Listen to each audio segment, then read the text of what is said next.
안녕하세요. 한국 그리고 한국인 이준희입니다. 허난설원의 남동생 허균에 대해서 알아보도록 할게요. 사실 허균은 최초의 한글 소설 홍길동전의 저자이죠. 사실 양반이 한문이 아닌 한글로, 그것도 사회 개혁과 반항아를 그린 이런 소설을 한글로 쓴다는 것이 당시에는 정말 놀라운 일이었습니다. 여러분 혹시 영화 광해 보셨습니까? 이병헌이 광해 역할을 했고요. 광해를 도운 도승지, 바로 허균인데요. 유승용이 바로 이 허균 역할을 했습니다. 영화에서 허균은 광해군이 이 치료를 받는 동안 하선에게 광해군을 대신해서 왕의 대역을 할 것을 명하는데요. 영화는 영화이기 때문에 사실과는 좀 다를 수 있지만 이때 허균의 역할은 굉장히 백성들을 위하는 강직한 인물로 나옵니다. 그런데 실제 광해군 시절에 허균의 모습은 어떤 모습이었을까요? 광해군 일기에는 허균은 천지간의 한 괴물이다. 허균의 죄명이야말로 신하된 입장에서 같은 하늘 아래 살 수 없는 것이었는데, 수레에 매달아 찢어 죽여도 시원찮고 고기를 씹어 먹어도 분이 풀리지 않을 것이다 라는 기록이 나올 정도로 허균을 욕하고 있습니다. 결국 허균은 영모죄로 사형을 당하게 됩니다. 그런데 사실 허균의 반대 세력들이 허균을 제거하기 위해서 모의했다는 기록도 나와 있고, 허균은 끝까지 자신의 죄를 인정하지 않았지만 국문을 끝으로 생을 마감하게 되었습니다. 인조반정으로 광해군이 폐위된 뒤에 그동안 사형을 당하거나 죄를 받은 사람들이 사면되었는데, 허균만은 유일하게 복권되지 않았습니다. 정권이 바뀌었지만 허균의 죄는 그만큼 큰 것으로 간주하고 있는 것이 분명했습니다. 사실 허균은 굉장히 뛰어난 인물입니다. 다만 그에게 문제있다면 너무나 자유분방하고 사회 비판적이고 또 다양한 출신의 사람들과 거리낌 없이 교류했다는 것이 가장 큰 문제였을지도 모릅니다.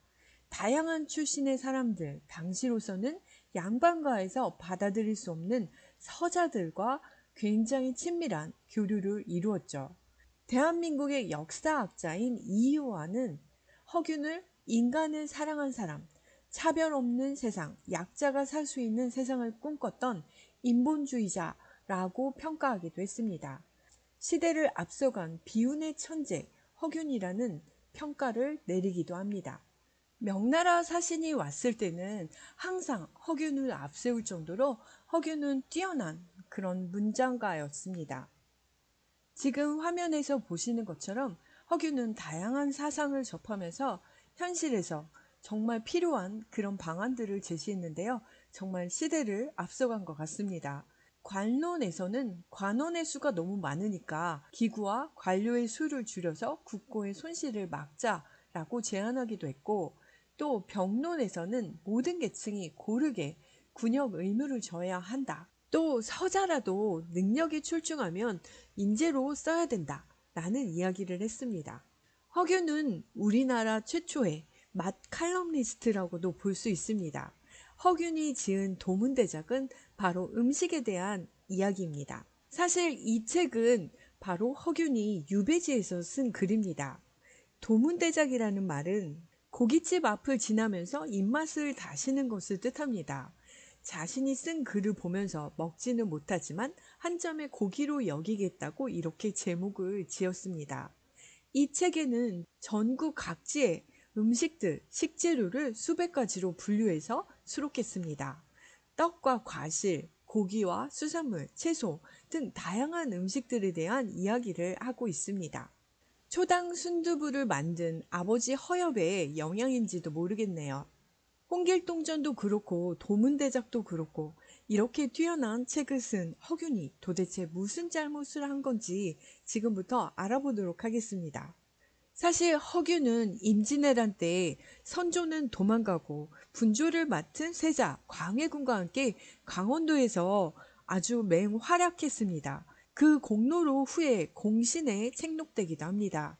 1594년에 문과 정시에 합격해서 과거 급제한 후 광해군과의 인연이 더 깊어졌는데요. 결국 마지막은 광해군에 의해서 죽음을 당하기도 합니다. 안타깝게도 허균은 부임을 받고 가는 곳마다 문제를 일으킵니다. 황해도 도사로 부임했을 때 기녀 출신 애첩을 데리고 가서 이 수발을 받은 것 때문에 또 문제가 되는데요. 당시에 그러면 다른 사람들은 첩을 데려가지 않았나요? 데려갔습니다.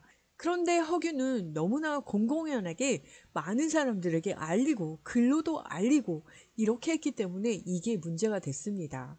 또 상중에도 술 마시면 안 되는데 술 마시고 기생 끼고 놀고 이래서 사람들로부터 손가락질을 받았고요. 그런데 허균이 생각하는 것은 남녀 간의 정욕은 하늘이 준 건데 아니 이건 당연한 이치인데 왜 모른 척하고 본성을 어길 수 없다라고 주장하기도 했습니다. 또 충청도와 전라도에서도 기생과 놀았다라는 글이 있는데 사실 이것만 가지고는 허균을 그렇게 괴물이다라고 평가할 정도로 이상한 문제는 당시에 아니었을 것 같습니다. 그런데 가장 큰 문제는 불교를 믿고 법당을 다니면서 이 스님들과 친하게 지낸 점, 이 점이 또 문제가 됩니다. 왜냐하면 조선은 불교의 나라가 아니라 유교의 나라였기 때문에 그렇습니다. 게다가 서자들과 어울리는 것도 당시에는 큰 문제였습니다. 그리고 지금도 그렇지만 과거에도 이 시험 부정, 이거는 용서받기 좀 어려운데요. 광해군 2년 때 바로 과거 시험 부정 사건에 연루됩니다. 당시에 과거 시험 정말 경쟁률이 치열했는데요. 문과는 33명, 또 무과는 28명 뽑고요. 매년 시험 보는 것이 아니라 3년시 또 정기시가 이렇게 늦게 있기 때문에 과거 시험 굉장히 예민할 수밖에 없습니다. 이 과거 시험에서 이 합격자들이 모두 시험관들의 친인척들로 이루어졌다는 것이 가장 큰 문제였습니다. 급제자 발표에 쓰인 이름들이 바로 시험관들의 아들, 사위, 동생, 조카 이런 사람들로 채워졌다는 거죠. 여기에 허균이 깊이 연루되어 있어서 전라도로 유배를 가게 됩니다. 원래는 시험 응시자의 친인척은 시험관이 될 수 없는 것이 원칙입니다. 이렇게 친인척이 대거 합격한 사례는 조선 역사상 전무후무한 사건이었습니다. 허균에게는 과거 시험 부정행위보다 더 큰 일이 일어나는데요. 이게 바로 서울 출신들이 일으킨 칠서의 난에 허균이 연루되었던 사건입니다. 그런데 이 사건은 문경세제에서 벌어진 강도 사건이거든요. 그리고 이 7명의 서울 중에서 한 명이 바로 허균과 왕래를 자주 하였던 사람이라는 게 문제가 됐고요. 단순한 강도 사건이 이 선조의 적자인 영창대군을 옹립하기 위해서 자금을 모으는 이런 사건으로 둔갑해버리고 여기에 허균이 가담했다라는 죄목이 붙은 거죠. 결국 광해군 9년에 허균이 역모로 고발되고요. 허균이 아닌 주변 사람들이 자백이 나오면서 투옥됩니다.